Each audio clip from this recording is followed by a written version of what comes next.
Hello everyone, myself Manavdariya Hemangi. इस video में हम दशमूलारिस्ट के बारे में सीखेंगे।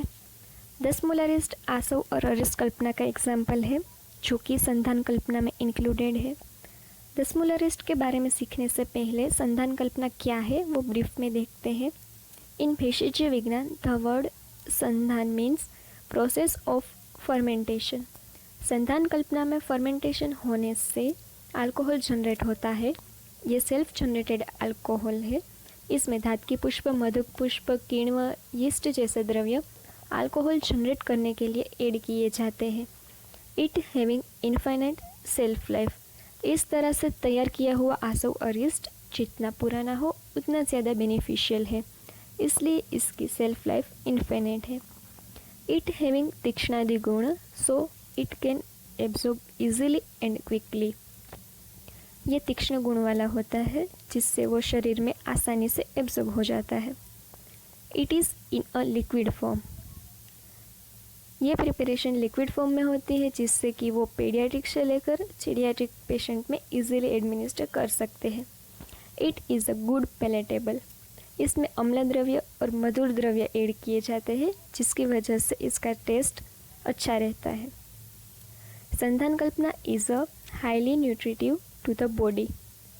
इसमें मधुर द्रव्य जैसे कि गुड़, मधु, द्राक्षा और शर्करा ये ऐड किए जाते हैं। इसके कारण ये कल्पना हाईली न्यूट्रिटिव होती है।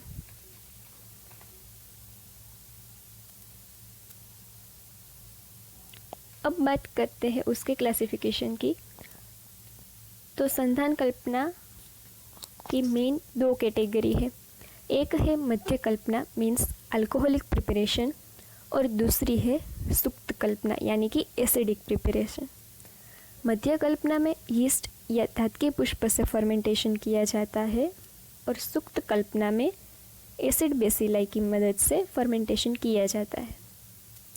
मध्य कल्पना की सब कैटेगरी में सूरा, सिथु, वारुणी, आसव, अरिस्ट, कोहल, मेरई जैसी कई कल्पनाएं आती है।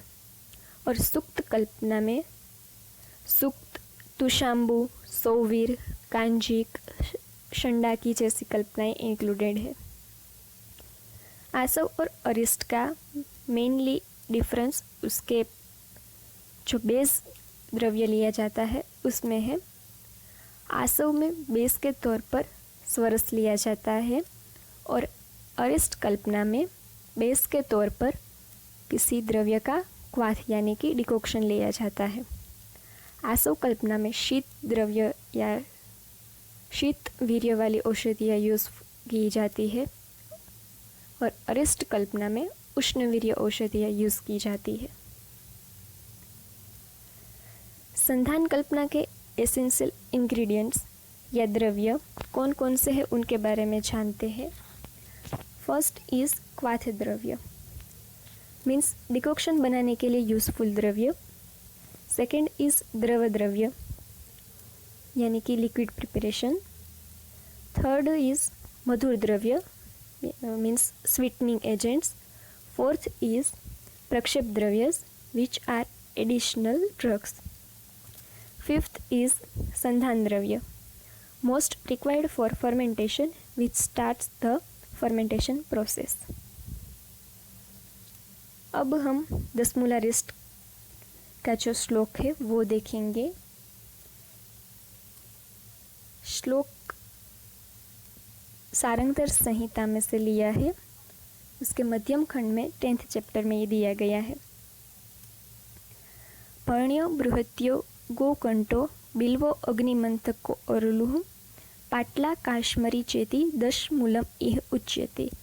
ये जो 10 नाम है वो दशमूल है जिसकी वजह से इसे दशमूलारिस्ट कहा जाता है। फिर है दशमूलानि कुर्वीतः भागे पंचपले पृथक।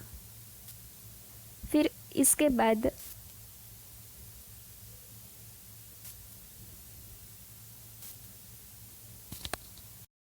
अब दशमूलारिस्ट के श्लोक के बारे में देखते हैं। उसका रेफरेंस सारंगधर संहिता मध्यम खंड 10th चैप्टर में से है। श्लोक है पर्ण्य बृहत्यो गोकंठो बिल्वो अग्निमंथकोऽरलुः पाटला काश्मरी चेति दशमूलम् इह उच्यते। दशमूलानि कुर्वीत भागे पंचफलै पृथक्। पंचविंशत् फलं कुर्यात् चित्रकं पुष्करं तथा कुर्यात् विंशत् फलं लोत्रं गुडुचि तत्समा भवेत्। फलैः षोडशभिर्धात्री रविसंख्या लभा। खदिरो बीजसारश्च पथ्या चेति पृथक् फले। अष्टभिर्गुणे ते कुष्ठं मंजिष्ठा देवदारु च। विडंगम मधुकम भारंगी कपित्थो अक्षः पुनर्नवा। चव्यम मासी प्रियंगुश्च सारिवा कृष्ण चीरकम। त्रिवृत्ता रेणुका रासना पिप्पली क्रमुकः षठी। हरिद्रा शतपुष्पा च पद्मकं नागकेसरम। मुस्तम इंद्र यवः शृंगी जीवक ऋषभको तथा। मेदा च अन्य महामेदा काकोल्य वृद्धि जीवके। कुर्यात् पृथक् द्विपलिकान् पचेद अष्ट गुणे चले। पर्णियों से लेकर वृद्धि तक के सभी द्रव्य क्वाथ्य द्रव्य है।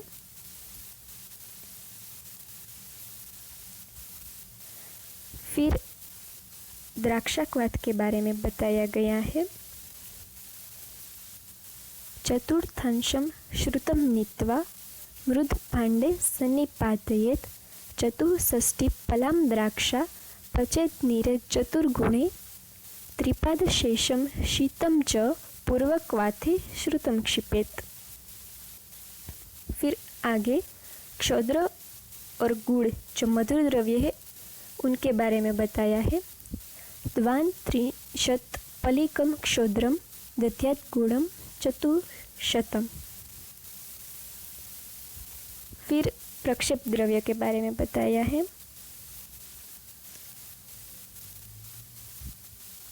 त्रिंशत् फलानि धातक्या कंकोलं जलचंदनम। जाति फलम लवंगम च त्वग एलापत्रकेसरम। पिप्पली चेति संचूर्णय भागे द्विपलिकैः पृथक्। शाणमात्रं च कस्तूरी सर्वम् एकत्र विनिक्षेप। भूमौ निखायतेद् भाण्डं ततो चात रसं पिबेत्। कतकस्य फलं क्षिप्त्वा रसं निर्मलतां नयेत्। ये सारे प्रक्षेप द्रव्य थे। फिर आगे उसकी रोगघ्नता दी गई है। ग्रहणीं अरुचिं श्वासं कासं गुल्मं भगंधरं। वातव्याधिं क्षयं छर्दि पाण्डुरोगं च कामलां। कुष्ठान्य अर्शांसि मेहांश्च मंदाग्निम् उदराणि च। शर्करा अश्मरि मूत्रकृच्छ्रे धातुक्षयं छयेत्। कृशानां पुष्टिजननो बन्ध्यानां गर्भदः परः। अरिष्टो दशमूलाख्यास तेजः शुक्र बलप्रद। इस श्लोक में दशमूला लिस्ट के सारे इंग्रेडिएंट्स, उसकी क्वांटिटी, फिर दशमूला लिस्ट बनाने की जो मेथड ऑफ प्रिपरेशन है वो, और उसके इंडिकेशंस दिए गए हैं। श्लोक को आगे हम डिटेल में देखते हैं।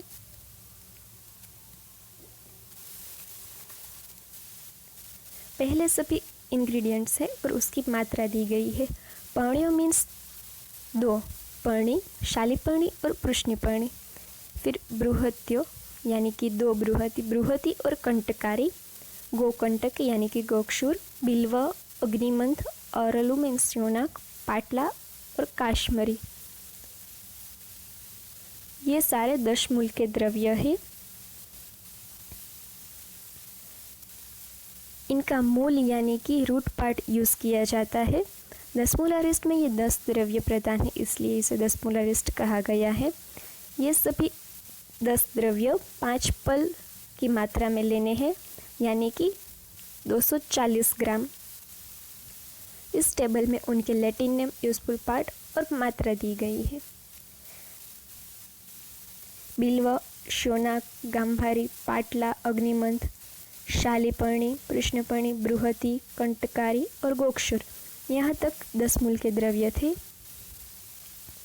फिर 10 मूल के द्रव्य के साथ दूसरे भी क्वाथ्य द्रव्य इसमें ऐड किए जाते हैं।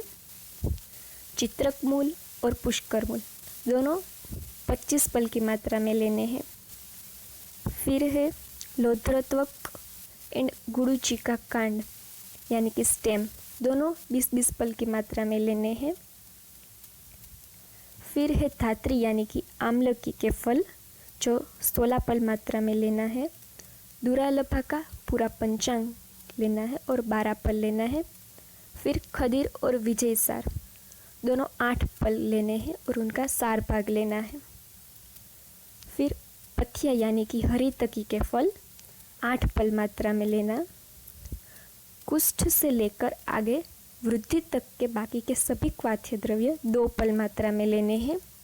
कुष्ठ और मंजिष्ठा का मूल उपयोगी है और देवदारू का हार्टवुड यानी कि सार यूजफुल है। फिर विडंग के फल, मधुक यानी कि यष्टि मधु एंड भारंगी, इन दोनों के मूल लेने हैं। फिर कपित्त के फल लेने हैं। अक्ष यानी कि विभिन्न तक के भी फल लेने हैं। पुनर्नवा का मूल लेना है। चव्य का कांड यानी कि स्टेम लेना है। जटामांसी के कंद यानी कि राइजोम यूज़ करने हैं। ये सभी 2 पल मात्रा में ही लेने हैं। फिर प्रियंगु के पुष्प लेना है। सारयु उसका मूल, कृष्णजीरक के फल, त्रिवृत के मूल, रेणुक यानी कि निर्गुंडी के बीज, रासना के पत्र, पिप्पली के फल, क्रमुक यानी कि पूग के बीज, ये सभी भी हमें 2 पल मात्रा में ही लेने हैं। फिर शठी या शटी उसके कंद लेने हैं। हरिद्राक का कंद, शतपुष्पा के फल, पद्मक का कास्ट एंड स्टेम, नागकेसर के स्टेमेंस, मुस्ताक के कंद, इंद्रयोग के बीज, श्रृंगी यानी शुंठी का राइजोम, ये सभी भी हमें 2 पल मात्रा में ही लेने हैं। लास्ट के जो 8 द्रव्य है वो अष्टवर्ग के द्रव्य है, जिनके नाम है जीवक, ऋषभक, मेदा, महामेदा, काकोली, क्षीर काकोली, वृद्धि एंड वृद्धि। इन सभी के भी मूल ही उपयोग में लेने हैं, वो सभी 2 पल मात्रा में लेना है। तो ये 54 क्वाथ्य द्रव्य है। फिर क्वाथ्य द्रव्य के बाद संधान कल्पना का दूसरा एसेंशियल इंग्रेडिएंट्स है द्रव द्रव्य। द्रव द्रव्य के रूप में पानी लेना है। इन सभी द्रव्यों की टोटल क्वांटिटी से 8 गुना यानी कि 96 लीटर पानी लेना है। फिर द्राक्षाक्वाथ, द्राक्षाक्वाथ बनाने के लिए 64 पल यानी कि 64 पल द्राक्षा लेना है। उसमें 4 गुना पानी ऐड करना है और फिर 1/4 तक रिड्यूस करना है, जिससे हमें 3.7 लीटर द्राक्षा का क्वाथ मिलेगा। फिर संधान कल्पना का तीसरा एसेंशियल इंग्रेडिएंट है मधुर द्रव्य। इसमें 2 मधुर द्रव्य है। मधुर यानी कि हनी, जो 2/3 पल मीन्स 32 पल यानी कि 1.5 kg लेना है। गुड़ यानी छेगरी, जो 4 पल मीन्स 400 पल यानी कि 19.2 किलोग्राम लेना है। फिर चौथा एसेंशियल इंग्रेडिएंट है संधान द्रव्य, जो कि मेन संधान कल्पना का इंग्रेडिएंट है। आसव और अरिष्ट बना रहे हैं, इसलिए यहाँ पर धातकी पुष्प का उपयोग करेंगे, जो 63 पल मीन्स 30 पल यानी कि 1.4 किलोग्राम लेना है। फिर संधान कल्पना का 5वां एसेंशियल इंग्रेडिएंट है प्रक्षेप द्रव्य। प्रक्षेप द्रव्य सबसे लास्ट में ऐड करते हैं। कस्तूरी के सिवाय के सभी द्रव्य 2 पल यानी कि 96 ग्राम की मात्रा में लेने हैं। पहला है कंकोल, उसका फल यूज में लेना है। फिर छल उसके रूट लेने हैं। श्वेत चंदन का सार, छाती फल के बीज, लवंग की जो कली यानी कि क्लोव्स है वो, फिर त्वक की छाल, एला के बीज, तेजपत्र के पत्र, नागकेसर के स्टेमन, पिपली के फल, ये सभी 2 पल मात्रा में लेने हैं। फिर कस्तूरी जो एक एनिमल प्रोडक्ट है वो हमें 1 क्षण मात्रा में लेना है, यानी कि 3 ग्राम लेना है। अब बात करते हैं दसमूलारिस्ट बनाने के मेथड ऑफ प्रिपरेशन की। तो सबसे पहला है, ऑल द क्वाथ द्रव्य are taken in a bigger decoction vessel along with 96 litre of water. सभी यानी कि 54 क्वाथ द्रव्य है उनको एक बड़े वेसल में लेना है और उसमें 8 गुना पानी यानी कि 96 लीटर पानी ऐड करना है। The vessel is placed over a mild fire, boiled and reduce to quarter. इस वेसल को हमें मंदाग्नि पर रखकर क्वाथ बनाना है और 1/4 तक रिड्यूस करना है, जिससे हमें 24 लीटर क्वाथ मिलेगा। Filtered into a clean wide mouth vessel. इस तरह तैयार किया हुआ क्वाथ हमें किसी बड़े वेसल में फ़िल्टर कर लेना है। फिर in similar way prepare a क्वाथ ऑफ द्राक्षा, add 3.5 litre water and reduce to 1/4। इसी तरह से द्राक्षा का भी क्वाथ बनाना है। द्राक्षा लेकर उसमें 4 गुना पानी डालकर 1/4 तक मंदाग्नि पे पकाना है। फिर मिक्स्ड विथ अर्लियर क्वाथ, जो द्राक्षा का क्वाथ बनाया है उसे जो आगे औषधि का क्वाथ बनाया था उसमें हमें मिक्स कर देना है। फिर है आफ्टर क्वाथ cold down, gud is added and stirred till gud dissolve completely. क्वाथ को कम्प्लीटली ठंडा होने देना है। ठंडा हो जाने के बाद उसमें मधुर द्रव्य यानी कि गुड़ जो 20 किलोग्राम की मात्रा में लिया है वो ऐड करना है और उसे कंटिन्यूअसली स्टीर करते रहना है, जिससे कि वो पात्र में नीचे जमा न हो और पूरी तरह से क्वाथ में डिज़ोल्व हो जाए। Filtered once to remove physical impurity. एक बार फिर से इसे फिल्टर कर लेना है ताकि उसमें से फिजिकल इम्प्योरिटीज़ दूर हो जाए। मधु यानी कि हनी 1.5 kg लेना है, वो भी इसमें ऐड करना है। फिर है at the last dried and clean धात की पुष्प जो 1.5 kg लिए हैं वो भी उसमें ऐड करने हैं, जो संधान प्रक्रिया होने के लिए आवश्यक है और इसी से संधान प्रक्रिया शुरू होगी। फिर अदर प्रक्षेप द्रव्यस लाइक कंकोल आदि आर एडेड इन चूर्ण form according their mention quantity. Last में प्रक्षेप द्रव्य मिलाने हैं। कंकोल आदि से लेकर पिपली तक के सभी द्रव्य 2 पल मात्रा में लेने हैं। सभी प्रक्षेप द्रव्य शुष्क और चूर्ण स्वरूप में होने चाहिए। पुट इट इन अ फ्यूमिगेटेड संधान पात्र। अब तैयार किए हुए प्रिपरेशन को संधान पात्र में लेना है। क्लासिकली मड पॉट यूज़ करते हैं। अभी के समय में चाइना क्ले पॉट यानी कि चिनाई मिट्टी का वेसल भी यूज़ किया जाता है और दूसरे संधान पात्र भी यूज़ किए जाते हैं, जैसे कि wooden drum, semantic for large quantity, synthetic drum और ग्लास जार, स्टेनलेस स्टील वगैरह भी यूज़ किए जाते हैं। संधान पात्र को पहले अच्छे से फ्यूमिगेट यानी कि धूपन करना है और लेपन करना है, जिससे कि उसमें इन्फेक्शन या फंगस ना हो। फिर kept in a suitable place to maintain required temperature. संधान पात्र को ऐसी जगह पर रखना है जहाँ रिक्वायर्ड टेम्परेचर मेंटेन हो सके। संधान के लिए 30 डिग्री सेल्सियस से लेकर 35 डिग्री सेल्सियस तक का टेम्परेचर सफिशिएंट है। यह टेम्परेचर एंजाइम की एक्टिविटी के लिए सूटेबल है। सबसे अच्छी मेथड है संधान पात्र को धान्य या हश्क में रखना। फार्मेसी में लार्ज स्केल पर बनाने के लिए अलग से टेम्परेचर रेगुलेटेड एक डार्क रूम में रखते हैं। फिर from now on the onset of fermentation is observe daily for 3 to 5 days। इस संधान पात्र को 3 से 5 दिन तक रोज़ ऑब्जर्व करते रहना है जब तक कि संधान शुरू ना हो जाए। एज फर्मेंटेशन स्टार्ट, संधि बंधन ऑफ संधान पात्र इज डन। 3 से 5 दिन के बाद फर्मेंटेशन स्टार्ट हो जाए तब उसे संधि बंधन करके सील कर लेना है। Left it undisturbed for 25 to 30 days। इस संधि बंधन किए हुए संधान पात्र को 25 से 30 दिन के लिए संधान होने के लिए रख देना है। फिर observe the symptoms of fermentation completion. 25 से 30 दिन के बाद संधान पूरा होने के कुछ लक्षण हमें ऑब्जर्व करने हैं।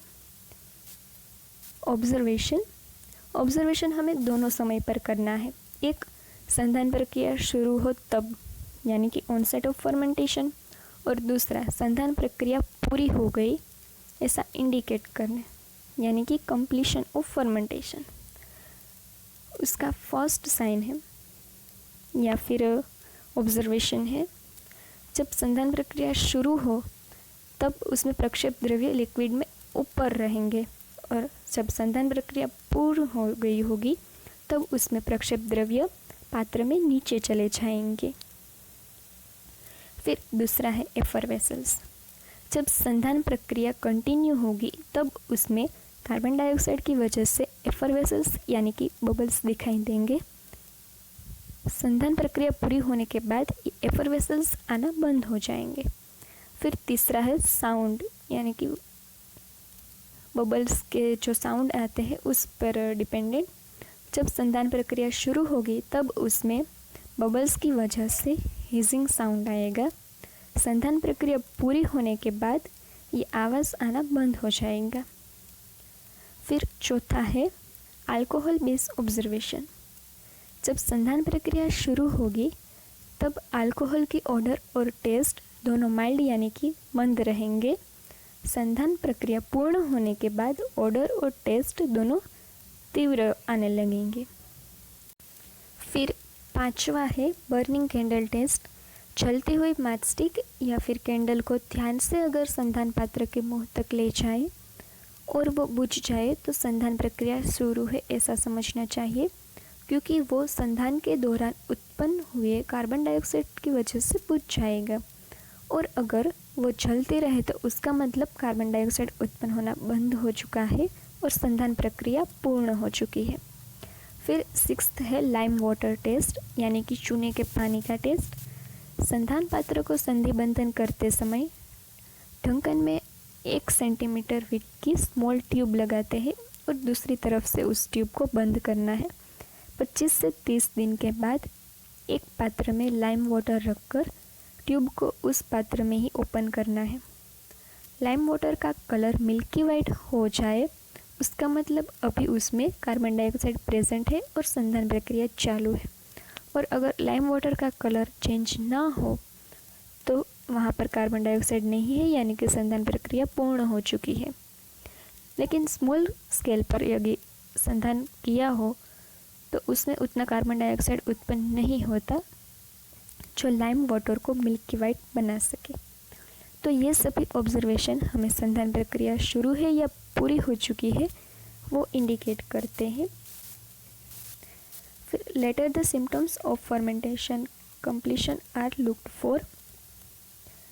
After confirming completion of fermentation with the help of confirmation test prepared mixture is filtrate. संधान प्रक्रिया पूरी होने के लक्षण देखकर इस मिक्सचर या लिक्विड को फिल्टर कर लेना है। Filtered is stored in airtight big container for 15 to 13 days. Filter किए हुए प्रिपरेशन को एक एयरटाइट कंटेनर में 15 से 30 दिन के लिए रखना है। It is again siphon out. फिर उसे अगेन साइफन आउट करना है। फिर मिक्स्ड कस्तूरी 3 ग्राम, उसमें 1 शाण यानी कि 3 ग्राम कस्तूरी ऐड करना है। तो इस तरह से ये 10 मोलार ईस्ट बन के तैयार है। अब देखते हैं उसके स्टोरेज और पैकेजिंग के बारे में। Packed in a suitable air tight container, labelled and dispense. किसी भी आसव या अरेस्ट को एयर टाइट कंटेनर में स्टोर करना चाहिए। अब कुछ प्रिकॉशंस है, ये दसमूलारिस्ट बनाते समय हमें ध्यान में रखना चाहिए।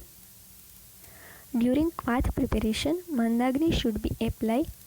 क्वाथ बनाते समय मंदाग्नि ही देनी चाहिए। मधुर द्रव्य आर एडेड इन क्वाथ आफ्टर इट बिकम्स कूल। सारे मधुर द्रव्य क्वाथ पूरी तरह से ठंडा होने के बाद ही ऐड करना है। गुड़ शुड बी डिसॉल्व वेल। गुड़ को अच्छी तरह से कम्प्लीटली डिसॉल्व करना है। मिक्स वेल गुड़ एंड हनी। गुड़ और मधु को ऐड करके उसे अच्छी तरह से मिक्स कर लेना है। प्रक्षेप द्रव्य शुड बी कम्प्लीटली ड्राई। प्रक्षेप द्रव्य चूर्ण स्वरूप में और कम्प्लीटली ड्राई होने चाहिए और नॉन इन्फेस्टेड होने चाहिए। Temperature for fermentation should be mention. संधान के लिए जो टेम्परेचर दिया गया है 30 degree Celsius to 35 degree Celsius, वो हमें पूरी संधान प्रक्रिया होने तक मेंटेन करना है। Alcohol percentage should be in between 5% to 15%। संधान प्रक्रिया उसमें अल्कोहल का एक मेज़रमेंट दिया गया है जो कि 5% से 15% तक है, वो भी इसमें हमें मेंटेन करना है। अब उसके कुछ फिज़िकल अपीयरेंस के बारे में बात करते हैं। वो रेडिश कलर का होता है और लिक्विड फॉर्म में होता है। इट हैविंग ऑर्डर ऑफ कस्तूरी। कस्तूरी एक सुगंधी द्रव्य है जो हमने लास्ट में ऐड किया है, जिसकी वजह से उसमें कस्तूरी की एक स्मेल आती है। फिर उसका टेस्ट है वो bitter, sweet and sharp taste रहता है। फिर मात्रा और अनुपान। आसव या अरिस्ट की मात्रा 15 से लेकर 30 ml तक की होती है और अनुपान जनरली जब मेंशन ना किया हो तब उसे पानी के साथ देना चाहिए। पानी इक्वल या फिर उससे डबल क्वांटिटी में ले सकते हैं। फिर उसके गुण के बारे में कुछ देखते हैं। दसमूलारिस्ट के काफ़ी सारे गुण हैं। उसका वीर्य उष्ण है और विपाक उसका कटु है। उष्णक वीर्य की वजह से ये दीपन और पाचन करता है और रुच्य भी है। वात का अनुलोमन करता है, इसलिए वातानुलोमक है और वात का शमन भी करता है। शूलहर है। फिर दसमूलारिस्ट की वजह से ये सभी गुण उसमें होते हैं और उसके साथ साथ उसमें जीवनीय वर्ग के कुछ द्रव्य भी ऐड हुए होते हैं। इसकी वजह से ये बल्य है, पुष्टिदायक है और जीवनीय है। गर्भ उत्पादक में ये सबसे यूज़फुल है। गर्भाशय के विकारों के लिए ये उत्तम औषध है। फिर तेज, वीर्य और बल को बढ़ाता है। स्तंभक है और ग्राही भी है।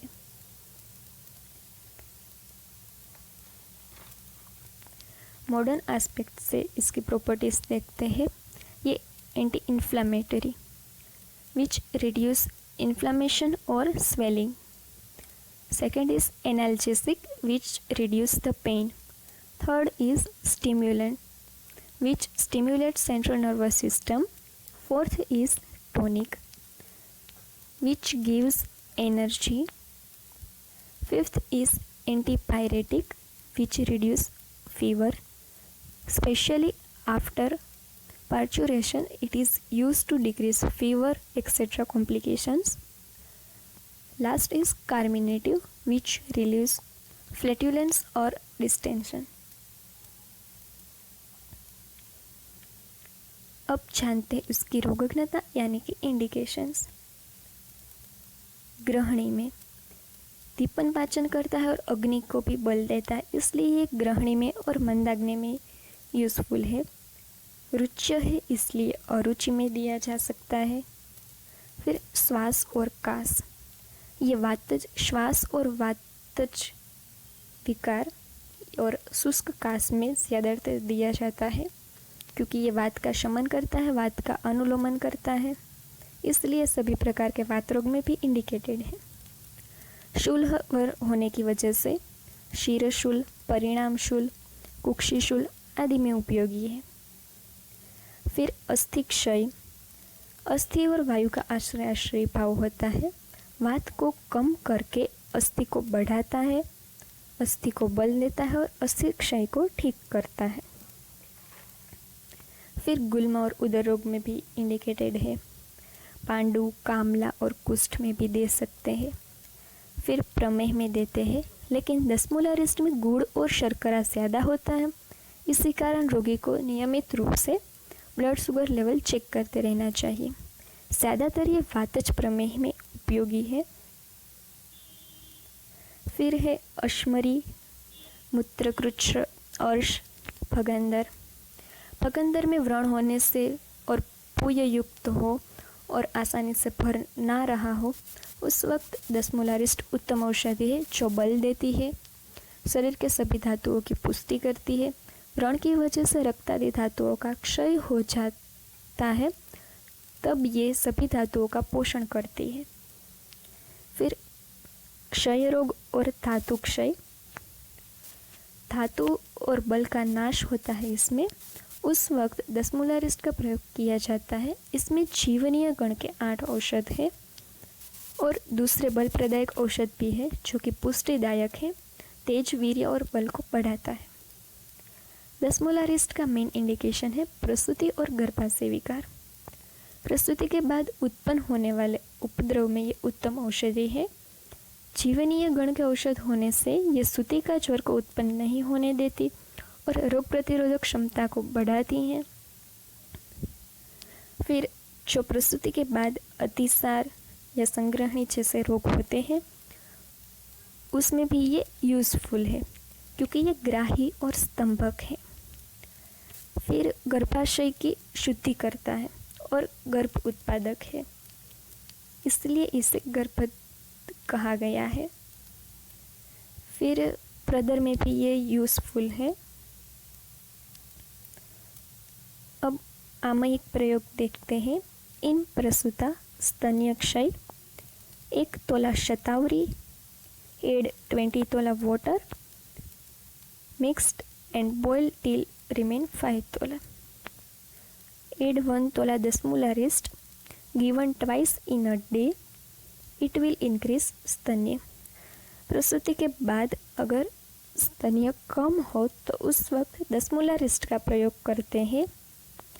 1 तोला शतावरी लेकर उसमें 20 तोला पानी मिलाकर 5 तोला बच जाए तब तक उसे उबालते हैं और फिर उसमें 1 तोला दसमूलारिस्ट ऐड करते हैं और दिन में ये 2 बार दिया जाता है।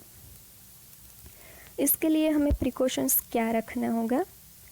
इन पित्त प्रधान प्रकृति ऑफ प्रसूता दसमूलारिस्ट इज कॉन्ट्राइंडिकेटेड। जिस प्रसूता में उसकी प्रकृति पित्त प्रधान हो उसमें ये दसमूलारिस्ट ध्यान से या फिर नहीं देना चाहिए क्योंकि ये उष्ण वीर्य वाला होता है। फिर दूसरा है इन वातज श्वास एंड शुष्क कास। दसमूलारिस्ट is mixed with water and given to patient with the gap of 2 hours। वातज श्वास और शुष्क कास हो तो उसमें दसमूलारिस्ट को इक्वल या फिर डबल क्वांटिटी में पानी के साथ मिलाकर पेशेंट को हर 2 घंटे में देना चाहिए। इन क्षय, ये धातुओं को भी बढ़ाती है इसलिए क्षय में भी दिया जाता है। दसमूलारिस्ट is mixed with cod liver oil in equal और मोर क्वांटिटी इज बेनिफिशियल। दसमूलारिस्ट को कोड लिवर ऑयल के साथ इक्वल या फिर डबल क्वांटिटी में देते हैं। फिर ये कुछ इसके इमेजेस हैं। अभी के समय में कौन कौन सी कंपनी जो बनाती है उसके कुछ इमेजेस हैं। ये फर्स्ट है डाबर का दसमूलारिस्ट, सेकंड है झंडू का दसमूलारिस्ट, थर्ड है सांडू का दसमूलारिस्ट, फिर है वैद्यनाथ का दसमूलारिस्ट, उसके बाद है पतंजलि का, और जो लास्ट है वो दूध Papeshwar.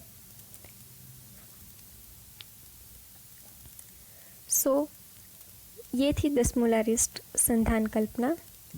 Thank you for watching this video.